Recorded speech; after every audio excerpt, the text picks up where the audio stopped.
ஆண்டவராகிய இயேசு கிறிஸ்துவின் இனிய நாம் மையப்படுவதாக. இந்த காலவெளியிலே உங்கள் யாவரையும் சந்திப்பதில் மிகுந்த சந்தோஷம்.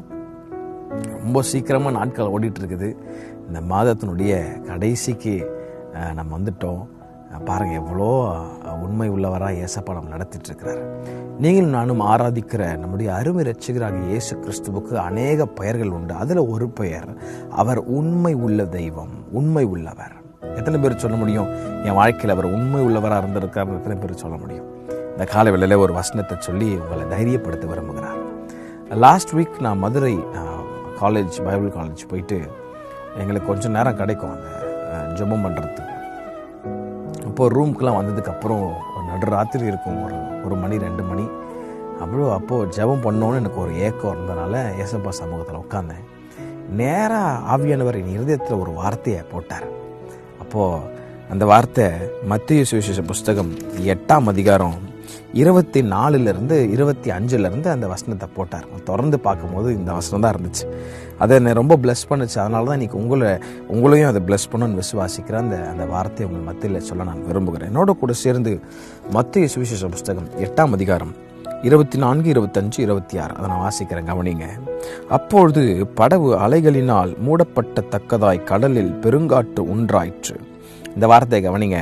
அவரோ நித்திரையாய் இருந்தார். எவரோ? இயேசு கிறிஸ்து நித்திரையாய் இருந்தார்.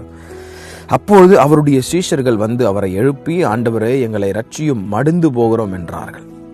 ஏசப்பா சொல்றாரு, 26 சொல்றாரு, அதற்கு அவர், அற்ப விசுவாசிகளே, ஏன் பயப்படுகிறீர்கள் என்று சொல்லி எழுந்து காற்றையும் கடலையும் அதட்டினார். உடனே மிகுந்த அமைதல் உண்டாயிற்று அப்படின்னு எழுதப்பட்டிருக்குது. ஏசப்பாவும் சீஷர்களும் நம்ம எல்லாருக்கும் தெரியும், படகுல போயிட்டு இருக்கிறாங்க. படகு முழுகத்தக்க அலைகளினால் தண்ணீர் நிரம்பி ஒரு பெருங்காற்று அந்த கடலில் உண்டாயிற்று. ஒரு பயங்கரமான ஒரு காரியம் அன்னைக்கு நடந்துட்டு இருக்குது. ஆனால் பைபிள் சொல்லுது, அவரோ நித்திரையா இருந்தார். அது ரொம்ப அழகாக இருக்குல்ல. ஒரு பயங்கரமான கொந்தளிப்பு நடந்துட்டு இருக்குது சுற்றிலையும். ஆனால் அவரோ நித்திரையாக இருந்தார். இயேசு கிறிஸ்து நித்திரையாக இருந்தார். சீஷர்கள் எல்லாருக்கும் ஒரே பதட்டமாகி ஏசப்பா போய் எழுப்புறாங்க. ஆண்டவர், எழும்புங்க ஆண்டவரே, இவ்வளோ பெரிய பிரச்சனை நடந்துட்டு இருக்குது, இப்படிப்பட்ட ஒரு சூழ்நிலை மேலே உமக்கு இப்படிப்பட்ட தூக்கம் தேவையா அப்படின்னு கேட்குற மாதிரி கேட்குறாங்க. ஏசப்பா எழும்பி சொல்கிறார், அற்ப விசுவாசிகளே, ஏயா பயப்படுறீங்க, நான் தான் கூட தான் இருக்கிறேனே அப்படின்னு சொல்கிறார். இந்த படகு இதில் கூறப்பட்டிருக்கிற காரியம் எதற்கு ஒப்பீடாக சொல்கிறாங்கன்னா, நம்முடைய வாழ்க்கைக்கு ஒப்பீடாக இருக்குது. வாழ்க்கை என்கிற இந்த படகு அநேக நேரங்களில் ஸ்மூத்தாக போகிறது கிடையாது. இந்த பாருங்கள், இந்த இடத்துல சீஷர்கள் எல்லாரும் போய்கொண்டிருக்கும் போது படகு மூழ்கத்தக்க தண்ணீர் நிரம்பிச்சு. ஒரு பெரும் கொந்தளிப்பு அந்த கடல் உருவாச்சு. இன்னைக்கு ஒருவேளை அவங்க வாழ்க்கை அந்த படகு போல ஒருவேளை தடுமாறி இது கரைக்கு போய் சேருமா சேராதா என்ற ஒரு எண்ணத்தோட ஏசப்பா கூட இருக்கிறாரா கூட இல்லையா அப்படின்னு பலவிதமான கேள்விகளோடு ஒருவேளை அந்த கால வேளையில் இந்த சத்தத்தை கேட்டுக்கொண்டிருக்கிறீங்களா? ஏசப்பா இன்னைக்கு உங்களை பார்த்து என்ன சொல்கிறாருன்னா, ஏன்பா, அந்த படகுல நான் இருக்கிறேன், நான் நித்திரையாக இருக்கிறேன்னு மாத்திரம் நீ நினச்சிக்காத, நான் கூட தான் இருக்கிறேன், ஒவ்வொரு சூழ்நிலையும் நான் கூட தான் இருக்கிறேன், பயப்படாதேன்னு கர்த்தர் சொல்கிறார். ஆண்டவர் பாருங்க, சீஷர்கள் போய் எழுப்பணும்னு ஆண்டவர் சொன்னார், நீங்கள் ஏன் பயப்படுகிறீர்கள், ஏன் பயப்படுகிறீர்கள்?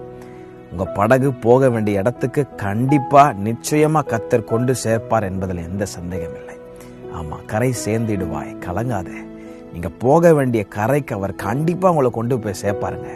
அவரை நம்பினவர்களை ஒரு நாளும் அவர் கைவிடாத தெய்வம் என்ற வேதம் எழுதியிருக்கிறதே.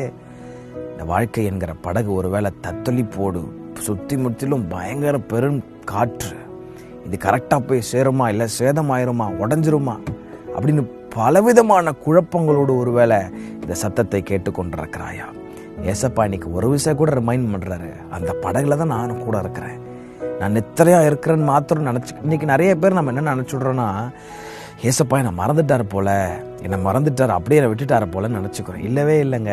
இன்னைக்கு கர்த்தர் உங்களோட தீர்க்கதரிசனமா பேசுகிறார். நான் அந்த படகுல உன் கூட தான் இருக்கிறேன், அந்த கொந்தளிக்கிற அந்த அலைகளின் நடுவில் நான் உன் கூட தான் இருக்கிறேன், பயப்படாத, நான் நித்திரையாக இருக்கிறேன்னு மாத்திரம் நினச்சிக்காதப்பா, ஒவ்வொரு சூழ்நிலையும் நான் கூட தான் இருக்கிறேன்னு கர்த்தர் உங்களை தைரியப்படுத்துகிறார். இந்த காலவெளியில் நீங்கள் அறிக்கை பண்ண வேண்டிய வார்த்தை என்ன தெரியுமாண்டவரே?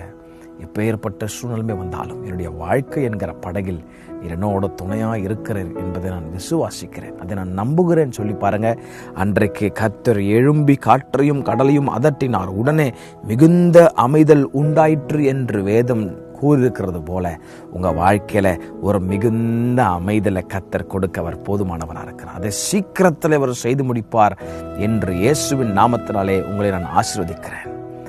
நிறைய பேருக்கு குழப்பம், பயம் என்னென்னா, இவ்வளோ கொந்தளிப்பாக வாழ்க்கை போயிட்டு இருக்குதே, பயங்கர பிரச்சனை போயிட்டு இருக்குது, இது எப்போ அமைதல் ஆகும், எப்போ இது அந்த காரியெல்லாம் மறையும் அப்படின்னு ஒரு வேளை எதிர்பார்ப்போடு சத்தத்தை கேட்டுக்கொண்டிருக்கிறீர்களோ, உடனே மிகுந்த அமைதல் உண்டாயிற்று என்ற வார்த்தையின்படி இயேசு கிறிஸ்து வாழ்க்கை என்கிற படகில் அவர் உங்களோடு துணை நின்று கொந்தளிக்கிற காற்றலையும் கடலையும் அதற்றி அவர் உங்கள் வாழ்க்கையில் ஒரு மிகுந்த அமைதலை கொடுக்க அவர் போதுமானவராக இருக்கிறார்.